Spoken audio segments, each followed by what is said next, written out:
In the mid-1990s, I was a young college student somewhere in the Midwest. It was my first year attending, and I fell in love with the idea of the whole college experience.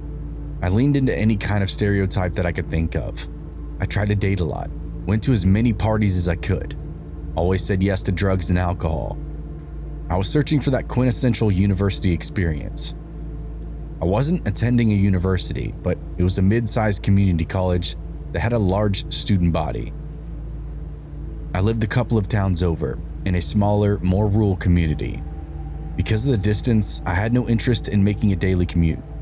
This led me to the logical conclusion to pay for a dorm my first semester, like many freshman students, and really get my college legs underneath me, so to speak. Moving into the dorms was my first time moving anywhere, so it was kind of like being on my own, or having my own apartment or something. It was exciting and new to me, and as I explained earlier, I was leaning into my college experience hard. That being said, I was a closed-cased homebody. I didn't have a lot of friends.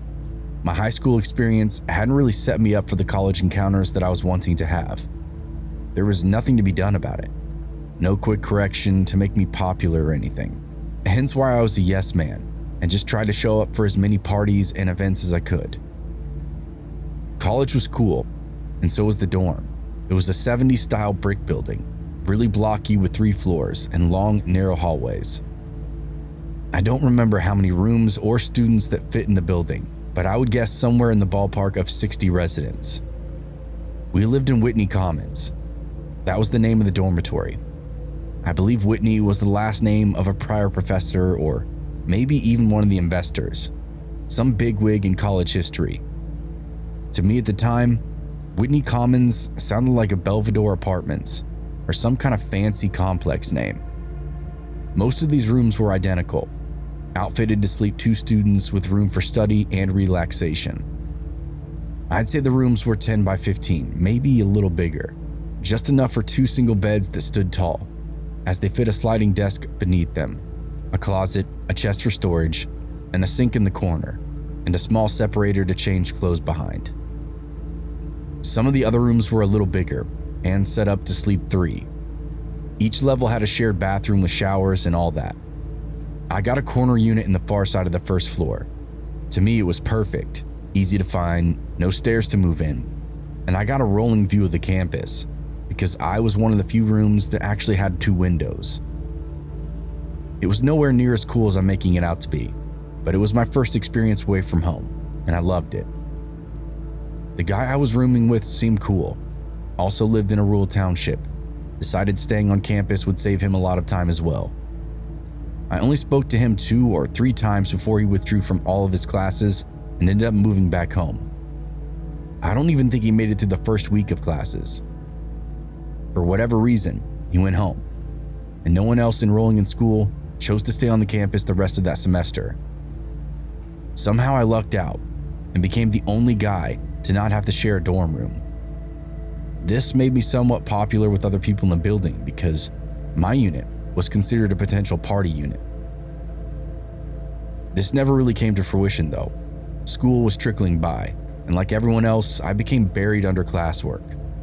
What little time I had left at the end of the day, I spent relaxing, or wandering around campus or exploring other buildings.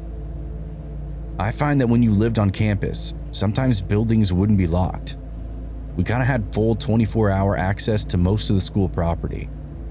One day, I heard something that would capture my interest for months. I was sitting in my dorm, studying, and I heard the voice of a woman. High-pitched, playful, unmistakable. Because I didn't have a roommate, I typically left my door wide open, so I could hear banter with anyone walking by.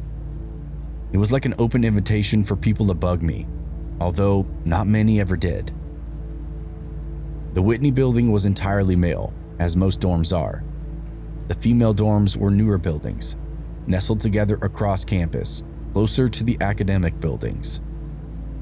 Whitney was a bit of an outlying building, literally on the edge of the campus. It was so isolated by 3 massive parking lots.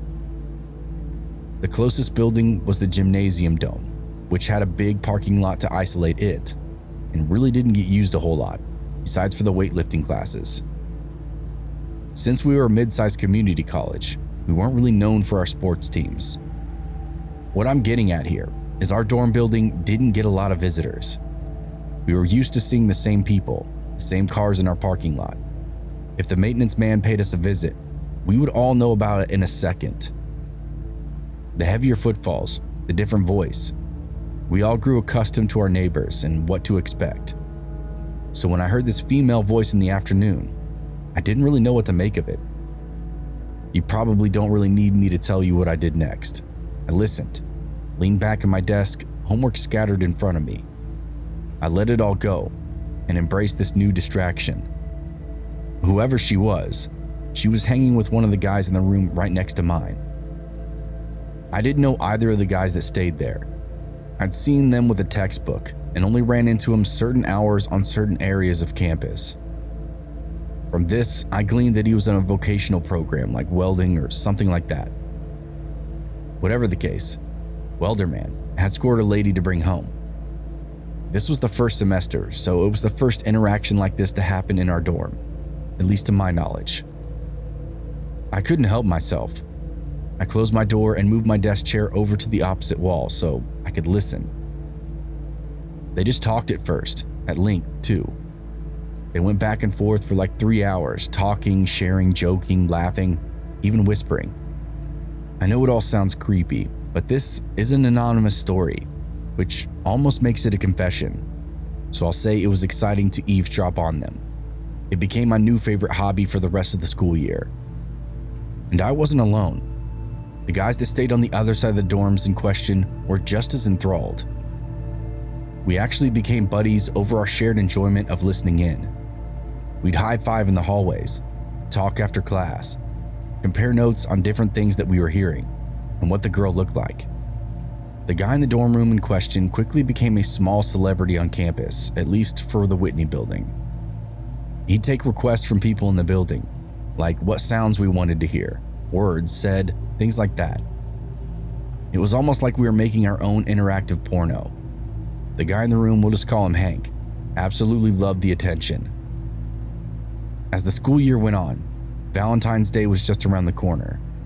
Me and the guys in the room on the other side, I'll call him Mike and Tim, got pretty excited at the prospect. What could possibly happen on the lovers' holiday?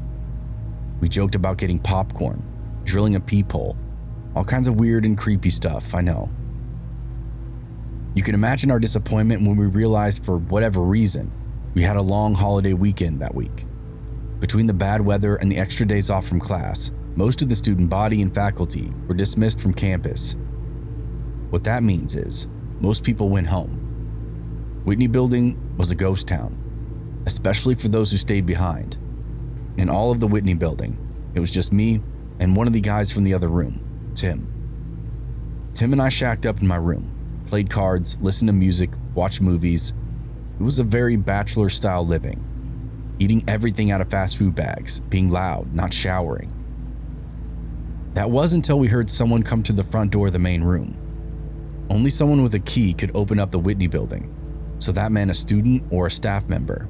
No outside visitors unless we opened up the door for them. Tim and I quietly just stared at one another, waiting to hear who it was. We were a little creeped out, almost like we'd been caught doing something wrong, so we just stayed totally silent. The reality was, we didn't have any drugs or anything, so we're in the clear. We just listened as they came down the hall, not up the stairs. Either someone who lived in our wing or someone coming to check in on us. Maybe a janitor had seen the light through the blinds on my window and was coming to turn it off. Our eyebrows raised and our breath hitched when we heard footsteps stop in front of the room right next door.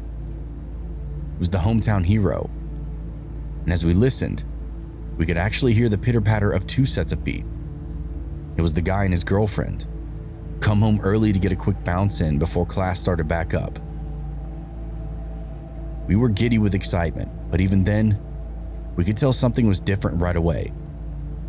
There wasn't any of the excited whispering in the hall, or the frantic energy to get naked once the door closed. All the action sounded heavy, irritated. We kept listening, just staring into each other's eyes, waiting to find out what the hell was going on. Then, they started arguing. Something had happened during their first Valentine's Day together, apparently on their visit back at someone's house, and now they were mad at one another. That was at least the vibe that I got. Before long, they started arguing, nitpicking. It was such a change in the demeanor from what we were used to. Then the screaming started, and the slamming around. Finally, they started fighting for real, and Tim and I didn't know what to do. Clearly, this guy had no clue that we were here. Neither of us were particularly good friends with him, but at this point, something needed to happen. The fighting escalated from screaming to throwing one another around, until finally, there was a big thump and then a gurgling. Tim and I jumped up to our feet, sprinted into the hall and through the guy's door. Thank God it wasn't locked, because when we got in there, he was choking his girlfriend up against the wall. The same wall that I shared with him, and the same wall I'd been listening through for 4 months. I shouted for him to stop and that we were going to call the police, but Tim went berserk. He speared this guy in a flying tackle and smashed him into the desk. At this point, the girl collapsed onto the floor and then tried crawling over to me. I got her up and led her to my room, and then went back to join the fray, just in time too. That guy had gotten out from underneath Tim and was starting to get the best of him. I jumped on his back and tied his arms up, pulled him to the floor, and by then Tim was back on top of him. We didn't kick his ass or anything, we just subdued him the best we could until we could get the police there. They hauled that guy off and we didn't really ever see him again. We saw that girl around campus, but I don't think she really remembered us. They were both almost blackout drunk when that happened, which was a contributing factor to the violence. That girl finished the semester and switched schools. The guy spent at least one night behind bars and I think ended up on probation. I, on the other hand, stopped eavesdropping and developed some much more healthy hobbies. Still, if Tim and I hadn't been chronic weirdos that semester, we may not have been around to save that poor girl. I think I speak for everyone when I say that wasn't the Valentine's Day that any of us had in mind.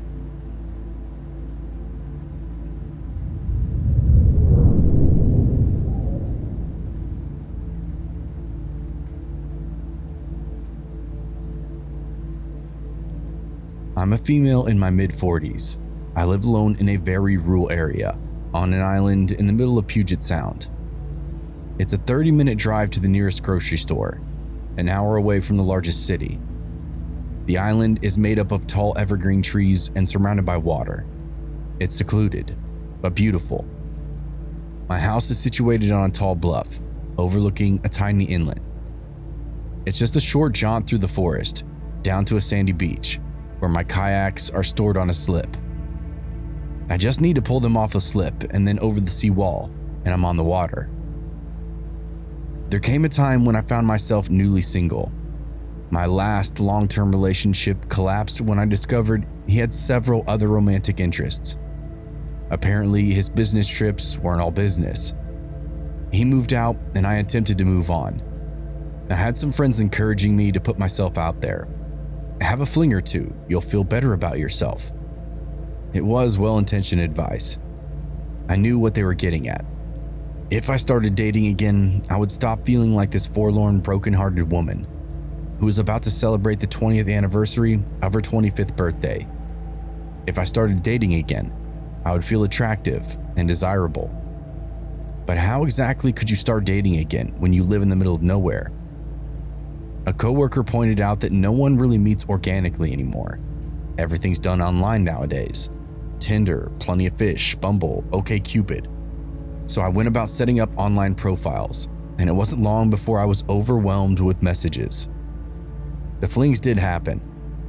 On one hand, the new relationship energy I experienced was a good distraction, and on the other hand, I found myself making comparisons between these new guys and my ex. Often they were positive. This guy always asked me about my day. My ex rarely did that. Sometimes the comparisons were more about the things that I missed. He doesn't hold doors open for me like my ex used to, or his hand doesn't fit into mine the way my ex's did. And that made me realize I jumped back into the dating pool way too quickly. All these mental comparisons were a sign I was still longing for the relationship I had. I wasn't ready for anything new yet. So I decided to focus on myself, which is what I should have done from the start. I hiked all over the island. I kayaked. I trained my brilliant mini Aussie to use those talking buttons.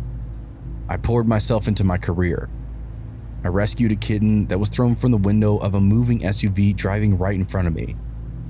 To this day, my Aussie loves her kitty brother. They are still the best of friends. I bought a bright pink suitcase and I traveled everywhere. I learned to shoot a recurve bow. I did all the things that I've wanted to do and put off doing for some reason or another. Almost 2 years had passed now, and I very rarely thought about my ex, and if I did, it was an apathetic in nature. That's when I knew I was ready to embrace someone new, so I logged on to my dating apps once more.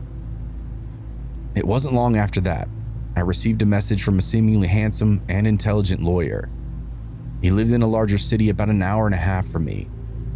We messaged back and forth on the app for a few weeks, getting to know one another.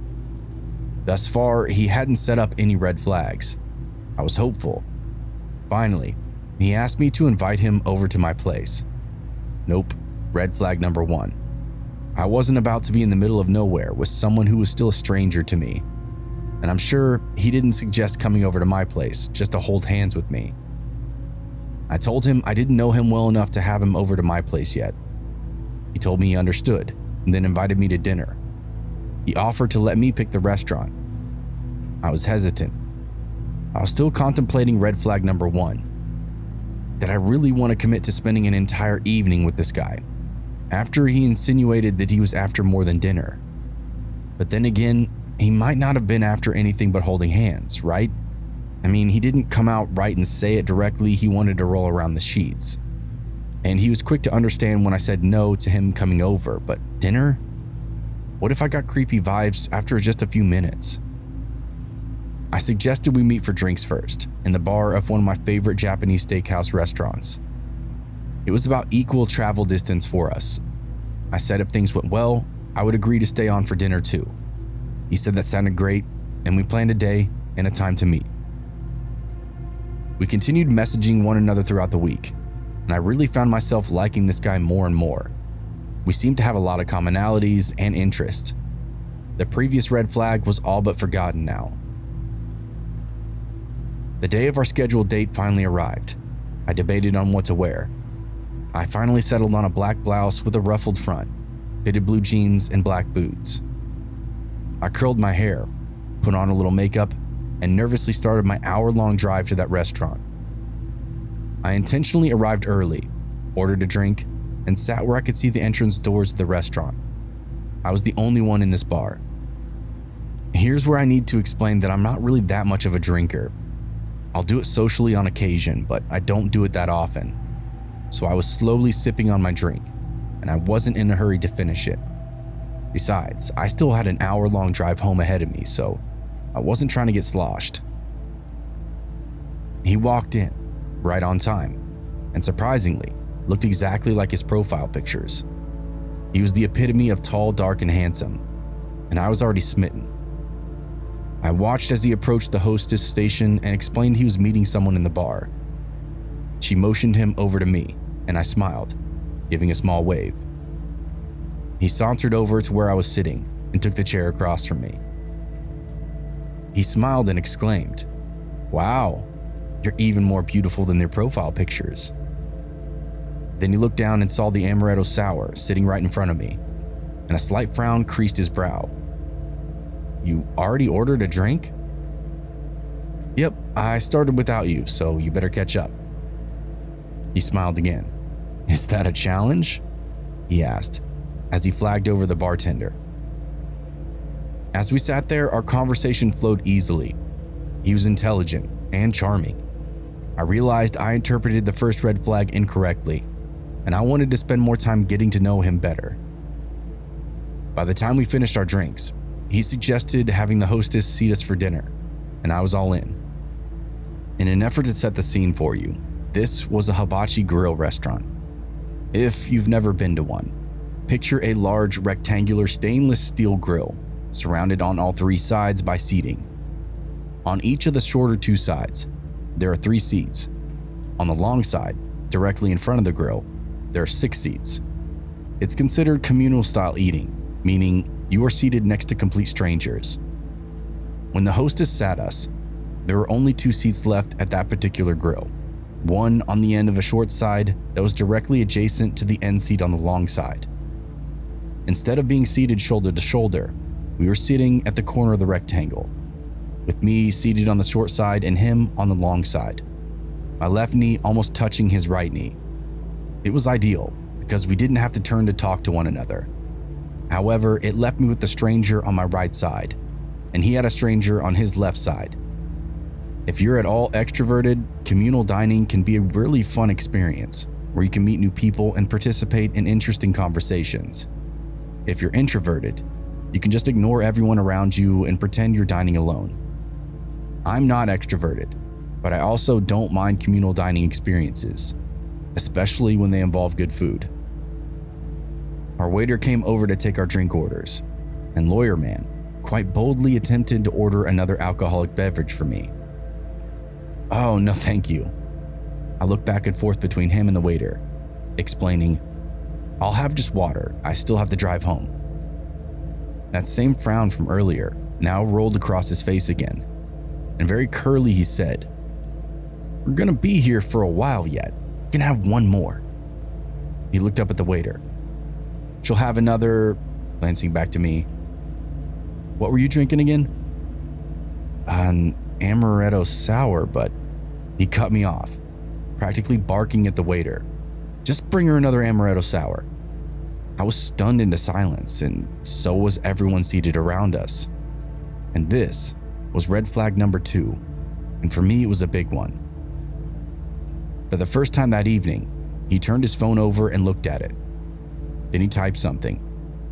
I assumed he was just responding or sending a text. He flipped it upside down and set it back down on the table.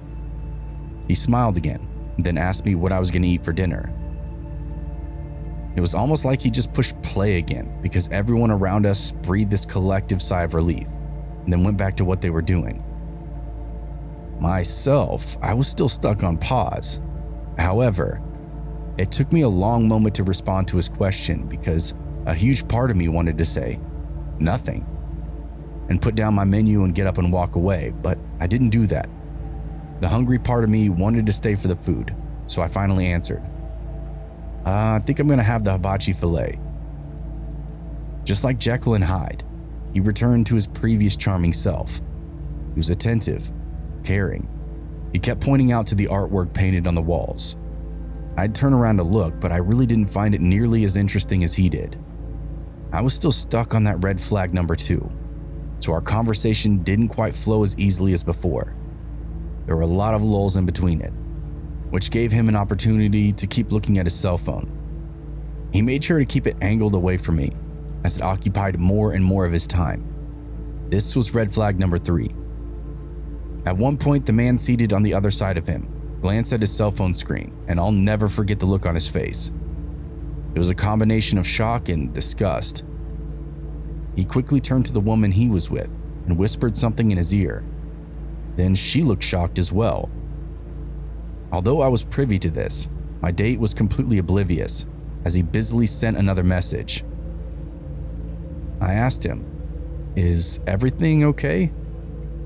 "Totally fine, just work, a case I'm working on, boring stuff." "You're not drinking your drink." "I am, just slowly." I took another tiny sip. Red flag number 4. Why did he want me to drink this drink so damn badly? We alternated between stilted conversation and this new obsession with his cell phone until our chef arrived to cook and serve our food. He'd never been to a hibachi restaurant before, so he was enamored with this whole process. The chef twirled around his spatula, tossed an egg into the air and caught it in his hat, created a volcano on the grill with the onion slices, and cooked our food to perfection. My date actually left his phone face down at the table the entire time. As we started to eat, however, he was back to being on the phone off and on. The guy seated next to him would glance at the phone screen, then whisper again to his date. His date looked up at me. She clearly wanted to say something, but couldn't. I figured he was probably back on the dating app messaging someone else, and that probably looked scandalous to them. For all they knew, we were married, and he was just some cheating bastard. But it mattered not. I remained fixated on red flag number 2. This would be our last date. I knew I didn't want to see him again after tonight. As everyone at the table was in some stage of finishing their meal, he removed the napkin from his lap and set it out on his plate, pushing back his chair. I'm going to go to the restroom, and when I get back, I'm going to make sure you finish that drink. But before I could even protest, I watched as the couple seated next to him looked over at me, their eyes as wide as saucers. They turned their attention to him, walking away. When they were sure he was out of earshot, the girl turned to her partner and shakily uttered, "You don't tell her I will." He acknowledged her with a deep sigh. Turning to me, very matter-of-factly, he said, "First off, we think he spiked your drink with something.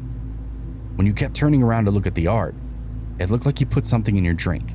He was definitely messing with it, so do not drink that. Secondly, he's texting someone. Another guy, I think." "What? Another guy?" Confused. I listened intently as he continued. "I think he's trying to drug you, so him and this other guy he's texting can do awful things to you. He's saying stuff like, 'We can tie her up and take turns with her.' And the other guy is saying, 'Let's use her up before we get rid of her.' I don't know, but I think maybe you need to leave before he gets back here." The girl then anxiously stammered, "It's too late, here he comes." I swiveled around in my seat just in time to see him quickly stride over and take his seat between us again. "Now," he announced as he sat back down, "about that drink." I had difficulty looking at him. I shared one glance with the couple and then forced myself to make eye contact with them as I stood, and then grabbed my purse. I know, I need to finish it, and I will, I promise. But it's my turn to use the bathroom now. So I'll be back in a few minutes, and then you can watch me finish my drink." I'm pretty sure my voice cracked, but even if it did, he didn't seem to notice. I turned and started walking toward the restrooms before he could even respond to me. As luck would have it, this particular restaurant's restrooms were located directly next to the entrance door, which also happened to be the same doors you exit. I turned down a corridor, silently thanking my good fortune that he wouldn't be able to see me actually leaving. I marched right past the bathrooms and out the restaurant doors and into the frigid night air. My hands were shaking as I unlocked my car door and got inside, immediately locking the door behind me. Somehow, I anticipated him running after me, trying to chase me down in the parking lot. That didn't happen. I started the car almost hyperventilating. As I exited the parking lot, I gulped in deep breaths of air, holding each one in my pounding chest before slowly exhaling. I frantically checked my rearview mirror. No one. No charming, handsome psychopath. Just me in traffic. About 20 minutes into my drive, I received the first message. "Are you okay? I'm worried about you." A few minutes later, "Did you fall in? In all seriousness, please tell me if I can help you in any way." Then a few minutes after that, "I just had the hostess go check on you. She said there's no one in there. You fucking left? What the fuck? You're a fucking bitch." As more and more texts came through, I silently cursed myself for not having blocked him on the app before I left. I debated pulling over just to do that, but I wanted to get home, to put more distance between me and that would-be maniac rapist. I was still shaking so badly despite having the seat warmers on and heat blasting away in my car. As I stopped at the gate entrance to my house, I pushed the remote button to the gate and watched it roll open. My thoughts then drifted back to my ex, whom I hadn't even considered in eons. I silently thanked him for the sense of paranoia that had driven me to install a private gate in the middle of nowhere. I never did give this guy any direct information about where I lived, but even still, living on a gated property made me feel a little better. I parked in my driveway and practically ran from my car inside my house. I secured the lock and deadbolt. Looking out my living room window, into the darkness of the forest filled me with a sense of dread, so I just headed upstairs. It was then that I looked at my phone. There were 17 more messages, all of them filled with hate and vile. I quickly took screenshots of all of our conversations, all his angry messages, and blocked him. But that wasn't enough. I also deleted my account on the app, and then all the other apps too, because I didn't want him to be able to run across me on another platform. I debated calling the police, but I didn't have any proof. I'm sure the restaurant had thrown away my drink long ago. I didn't get any of the other couple's information. I didn't actually see the text myself, but then I thought, what if my story is familiar? What if he's done this before? Who do I report it to? Not my sheriff's department, but maybe his city's? But what if he doesn't really live in the city that he says he does? I finally decided to report it to the non-emergency line of the city that we'd eaten dinner in. I honestly thought nothing would come of my report, but I'd done my due diligence. I didn't feel safe for a long time after that, especially at night. The blue herons arrived that spring, building their nests in tall pine trees on the bluff. They call out in these deep squawks to each other late at night, sounding like what I imagined dinosaurs sounded like millions of years ago. Their cries used to fascinate me. Now, they frighten me. I don't often leave my house. My logical part of my brain would remind me that I was careful. You didn't give him enough information to know exactly where you lived. He doesn't know. You're safe. But my panicked, anxious brain would fill all the what ifs. What if he figured it out? What if he starts searching and runs across you? You have an internet presence. What if he stumbles across it? What if the herons are crying out because he's lurking in the dark cover of the forest and they're trying to warn you? About 6 months later, while in town, after work one day, I was doing some volunteer gardening at the local elementary school's garden. And this good-looking guy, wearing a button-up shirt, jeans and glasses, nervously approached me. He staggered through a few awkward questions about the garden and explained that he was a civil engineer who was working with the crew half a block up the street. They were putting in a ladder to help the salmon run. It was clear he was nervous. He hesitated, trying to think of something more to say, but probably thought better of it and then said goodbye. He took a few steps in the direction of the crew working on the salmon ladder and then stopped, turned around and faced me. Look, you're really pretty, like stunning actually. I don't know what I'm doing here, but do you think I could have your number? I smiled and put my number into his phone. As it turns out, you can meet people organically without needing some kind of app. Fast forward about another 6 months. Engineer Guy and I are watching the evening news when I see the handsome, cell phone addicted lawyer's mugshot flash across the screen. Next to his, another guy's mugshot. They've been arrested and charged with multiple counts of drugging and raping women and 2 counts of murder. Subsequently, I was interviewed by an investigator for the prosecutor's office, and our conversation was recorded as my official statement. The investigator filled me in a little more. This pair was caught when the handsome lawyer invited himself over to his last victim's house. His accomplice followed him over there and waited until she'd been drugged. They weren't so careful this time. A nosy neighbor jotted down the car's license plate because he thought it was odd that some guy was just sitting in a car for hours and hours while staring up at this poor girl's house. Oh, and lawyer guy wasn't really a lawyer. And although the investigator explained I may be called out to testify, in the end, psychotic wannabe lawyer guy and his friend both pled guilty, so I never had to face him in court. That spring, when the blue herons squawked in their deep cries, I was finally able to appreciate it again, knowing that those two were in prison, and I was no longer afraid.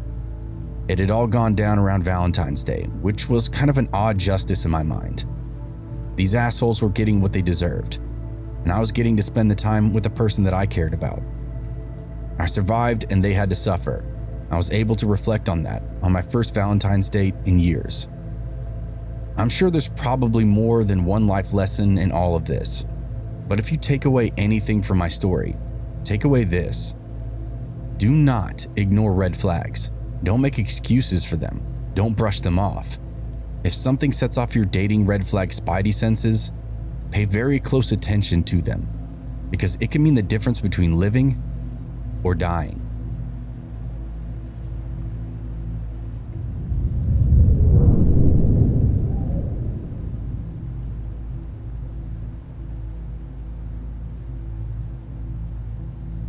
My story is kind of weird to tell. It took place in high school, so all the people involved are underage. Regardless, this was a very creepy Valentine's Day experience that ruined the idea of romanticism for me for many, many years. My senior year, I started dating a girl who was only a sophomore. The reality was that I was young for my grade, just barely turned 17, and she was old for her grade, going on 16. We were 2 grades apart, but really only had less than a year in difference in age. We'll call my girlfriend Ashley. Ashley and I weren't really supposed to be dating. She was a good girl, came from a good family, but we just clicked and liked spending time together. Her parents thought I was a bad influence, and they really were put off by me being a senior. There was no one explaining the actual linear timeline of us only being 11 months apart. They just didn't even care. I was bad news from start to finish. That part really didn't bother me though. In fact, it probably made Ashley want to hang out with me even more. Our routine was this. I'd swoop her up from the bus stop around 7:30 in the morning, hang out until school would start. We'd see each other between classes, at lunch, wherever we could on campus. We'd hang out for 45 minutes or an hour or so after school, usually alongside the perimeter of one of the baseball fields.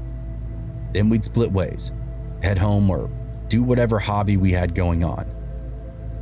I was into romping around in my blazer, fishing, football, pretty average small town high school boy stuff. Ashley was in an after-school art club that met a few times a week, which was to cover for why she was late coming home sometimes. The other time that we would rendezvous was around midnight, sometimes 1 a.m. I lived what is now called a latchkey lifestyle. As a teenager, meaning my parents were rarely around, and when they weren't really interested in what I was doing. Ashley, on the other hand, was under what I would call lock and key. Her parents monitored her pretty well.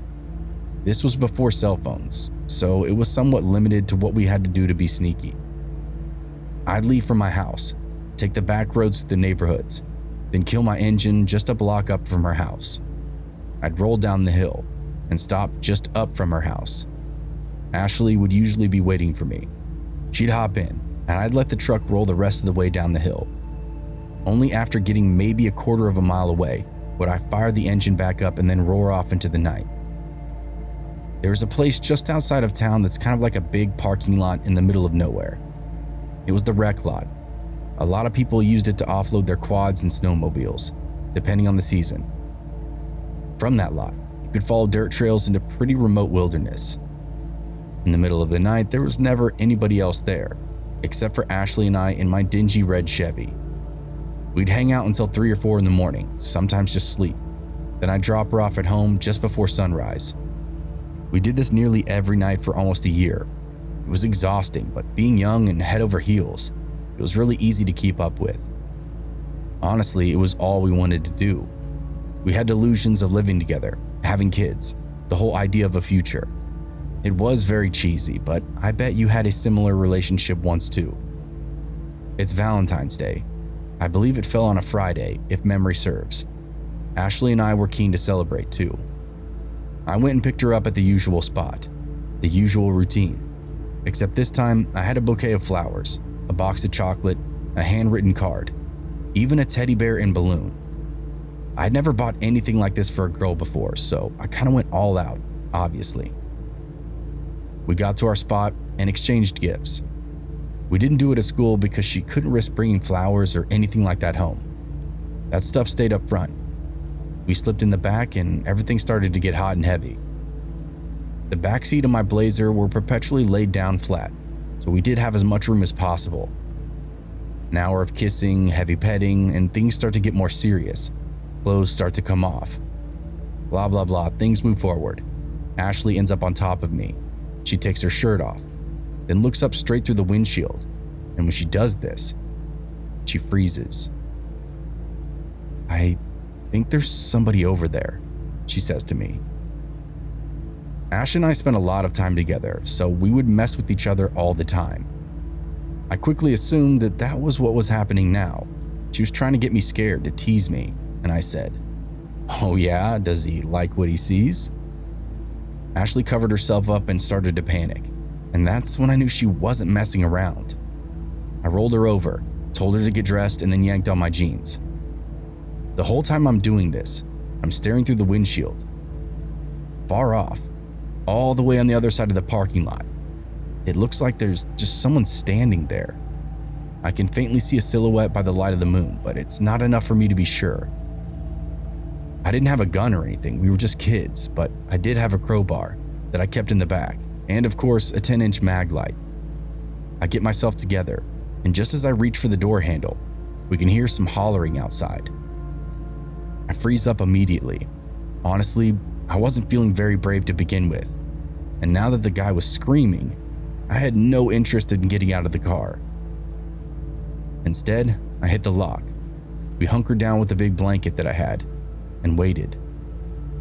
The guy lets out a few more shrieks rip across the parking lot and started pacing back and forth. Now I knew he was really there. Part of me had been hoping it was just some weird shadow from the moon, but no luck. This guy looked agitated and sounded even crazier. Ashley reminded me that we had the key. We could just speed out of here, and I realized that that was the best move. This guy was obviously trying to mess with us, maybe even something worse. So I made the executive decision that it was time to go. I start creeping into the front seat, exposing myself to the moonlight, and therefore becoming visible. Something happens. I watch as the guy stops pacing and then just runs off into the tree line. This is spooky because town is a good 7 or 8 miles away, but it's a relief more than anything, honestly. I whispered to Ashley that he left, but she's not having it at first. We spent countless evenings hanging around this parking lot. We've never seen a soul. For there to be a grown man stalking around the perimeter, it's more than weird. I did my best to calm her down, and after a while, everything seemed to go back to normal. We didn't hear any more yelling, and we no longer saw the guy. We told ourselves a story. He was just some local drunk, stumbling his way back to town. We went back to kissing, did the dirty, and then promptly passed out in the back seat. It was only 2:30 or so in the morning, so we had a little time before I had to get her home. I hadn't been asleep for more than 15 minutes when I heard something that I couldn't place. It's so strange that I cracked my eyes open. My first thought is that shouting guy had returned. He's skulking around the outside of my Blazer. I look back and forth between the windows until I see it. The rolling shadow of something passing along the backside of the truck. It glides off before coming by again, this time in the opposite direction. It's a car, no doubt about it. I feel a sense of relief because their headlights are off, being sneaky, so I assume whoever is driving is a kid like me. I check the clock and watch the car roll on by, and then try to get a few more minutes of sleep. Just as I close my eyes, someone bangs on the back of my window of my Blazer so hard that I think it's going to shatter. My eyes bug out, my heart stops, and I'm waiting to hear what the hell is going on. Again, my mind returns to that weirdo from earlier. I remember the car driving by and get hopeful for a second that some kids are just pranking us. Maybe this whole thing has been a prank itself. It's the opposite. Ashley asks me what's going on, now awake from all the commotion. Before I can answer, a man shouts from the outside, "Get out of the car!" It's Ashley's dad, and we both know it, as I can feel all the hope and confidence in our chests deflate in a second. We huddled together, terrified of whatever consequence waited for us outside. I figured he'd have a gun, maybe a bat, or just a length of rope, tie me to the back bumper of his car, and drag my stupid ass back to town. Ashley asked me what we should do, but the fear in her voice is all I can hear. I finish putting on the rest of my clothes, take a deep breath, and tell her to do the same. I'm gonna buy some time by going out and talking with him. I step out and get hit by his high beams. He waited for me to open up the door before he turned them on. I hear his car door slam and then footsteps on the way over. I don't brace or cover up in any way. If he's gonna beat me up, I'll let him. I probably scared the guy half to death taking his daughter out of the house in the middle of the night. He stops short and pigeon chests me against the truck and then starts berating me. Who the hell do I think I am? I'm lucky the sheriff isn't out here and he isn't pressing charges. Threw everything at me that you can imagine, from insults to threats. The guy never laid a finger on me. I apologized and agreed with everything he said, until Ashley finally climbed out the other side. Her dad looked us both up and down, asked if we wanted to share any last words. I told her I loved her and she said the same, and she got in her dad's car. Her dad walked me up and down again, but this time his energy was a little different. He told me I'd never see her again, and then drove off back to town. I spent a good 45 minutes out there just trying to catch my breath. What a crazy night it turned out to be. From this weirdo serial killer looking guy to Ashley's father banging on my window. I literally couldn't believe what had all gone down. The road back to town sloped away from the parking lot that I was in, so I actually could see their headlights drifting further and further away. I counted myself lucky to be alive at all between both incidents. Never saw that weirdo again, but I did see Ashley many times as I asked her to marry me a few years after high school. Her father and I became good friends, spent a lot of weekends on fishing trips. It was truly full circle to become part of the family after putting him through so much grief. I attended his funeral a few years ago, even spoke the closing words. Ashley and I will celebrate our 40th Valentine's Day together this year.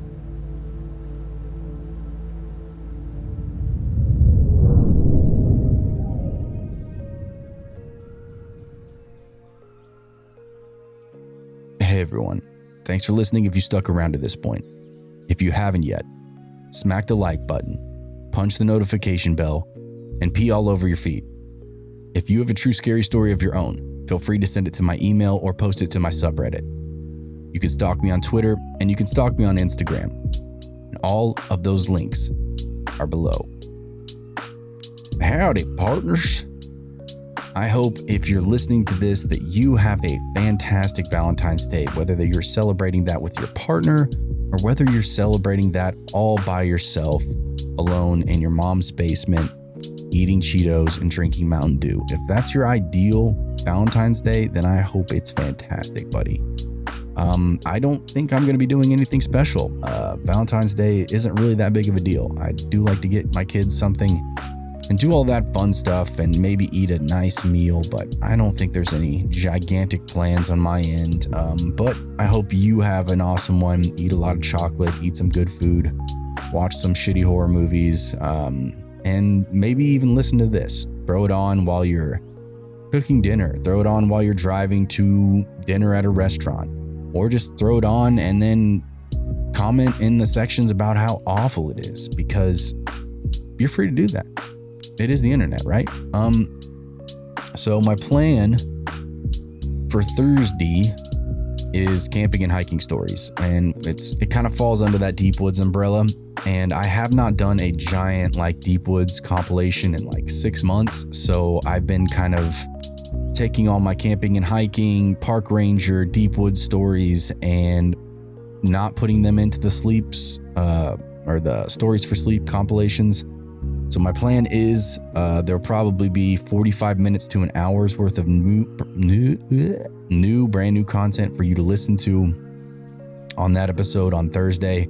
But then after that, for the people that like the stories for sleep and likes the Deep Woods compilations for sleep, those will all be the older stories that you've heard already, if you've heard them already. So just an FYI, I'll probably put another disclaimer in at the beginning of that video on Thursday as well, just to remind people and just to remind anybody who's, I gotta check those boxes, because I know people will probably complain or get upset or whatever the case may be. So I try to nip that in the bud. So that's the plan for Thursday. Again, I hope you have a fantastic Valentine's Day, fantastic week, fantastic day, whenever you're listening to this. And I will see you in the next one. Cheers.